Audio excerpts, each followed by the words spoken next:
Welcome back to The Explainer. Let's just jump right in, guys, because today we are diving headfirst into the seriously fascinating world of production economics.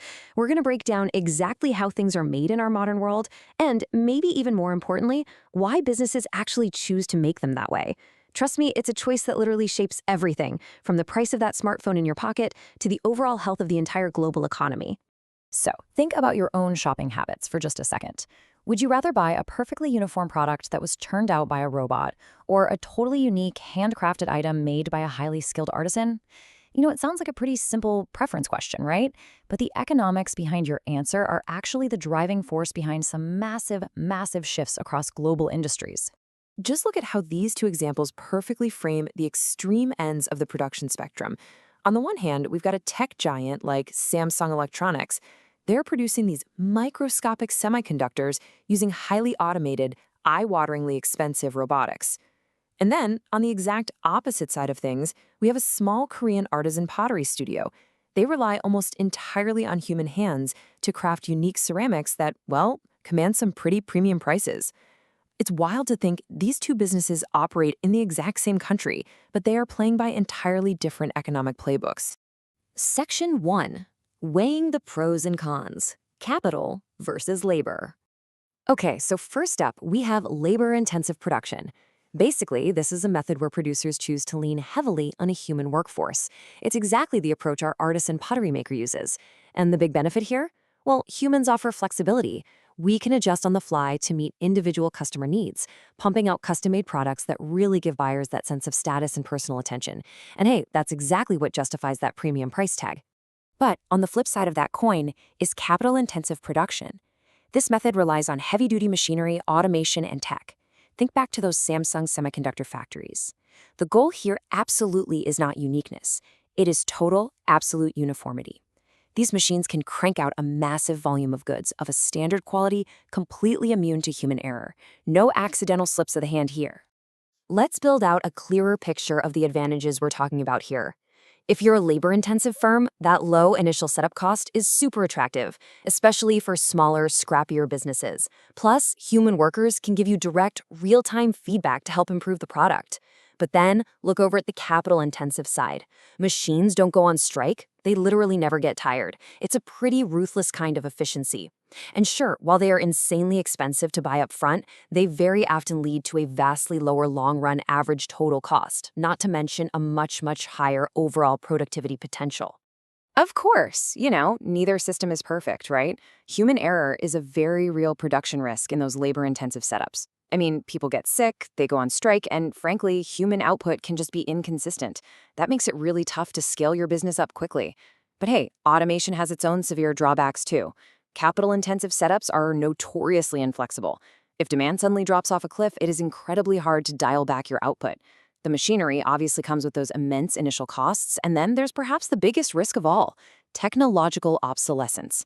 Seriously, your multi-million-dollar machine might end up completely outdated in just a few short years. Ouch. Section 2. The math behind the switch. Calculating the costs. All right, brace yourselves for the sticker shock. In our case study, Samsung Semiconductor Factory utilizes these highly specialized robots that cost a staggering $2 million each.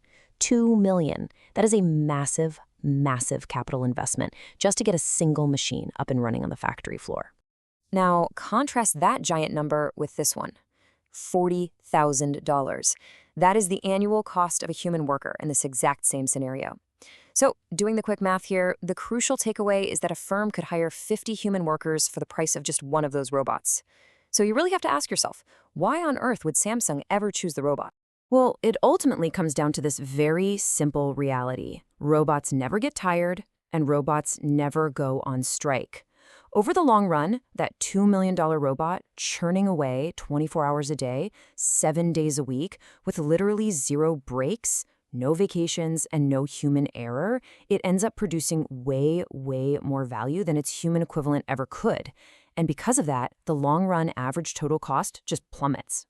But hold on, we absolutely cannot ignore the hidden catch here. As our source material points out so perfectly, employing capital goods doesn't just involve a one-off cost. Firms also face the ongoing cost of regularly maintaining them and, inevitably, repairing them. These incredibly complex, expensive machines require constant upkeep and some seriously pricey repairs when things eventually break down. So that $2 million price tag, yeah, that's really just the beginning of the firm's financial commitment. Section 3. Global shifts, from micro decisions to macro impacts. Now, when we zoom out and scale this up, we start to see the real macro impact. Take South Korea. Over the last 50 years, their entire economy has completely evolved. They transformed from a predominantly labor-intensive setup into this highly advanced, capital-intensive powerhouse. Meanwhile, developing countries like Bangladesh are largely maintaining those labor-intensive production methods. And why is that? Well, it's because they currently have a massive supply of labor. That makes human workers relatively cheap, especially when you compare it to the absolute staggering cost of importing all that heavy machinery. So what actually drives an entire economy to make a massive transition like the one we saw in South Korea? Generally speaking, it's a combination of a few key factors. First off, advances in technology slowly start making those capital goods more affordable and vastly more productive over time. But at the exact same time, the workforce itself is changing. Thanks to huge developments in education, like, say, the explosion of online university degrees, the labor pool becomes way more educated. Suddenly, you have a workforce capable of operating, managing, and even designing these complex capital goods, which essentially pulls the entire economy forward. Section 4. The stakeholder impact.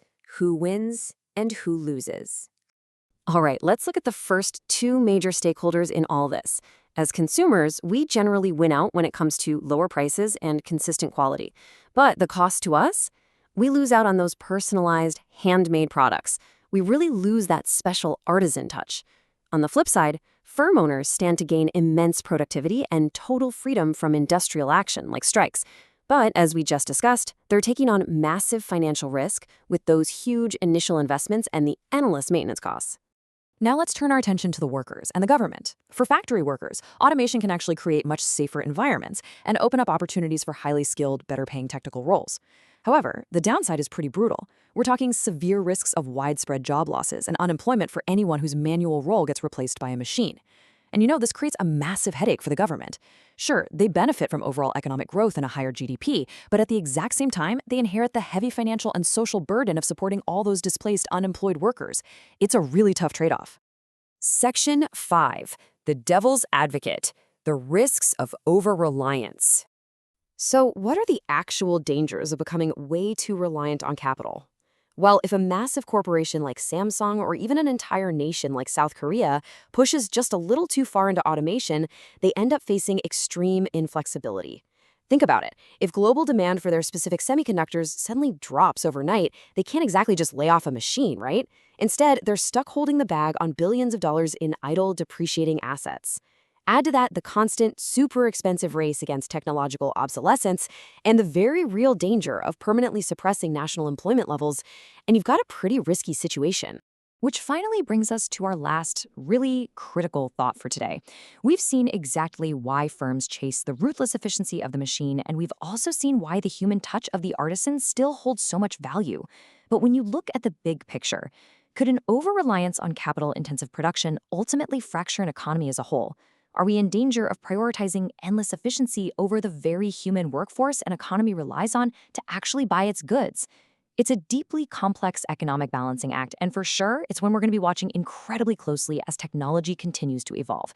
Thanks so much for joining me for this explainer, guys, and as always, keep questioning exactly how your world is made.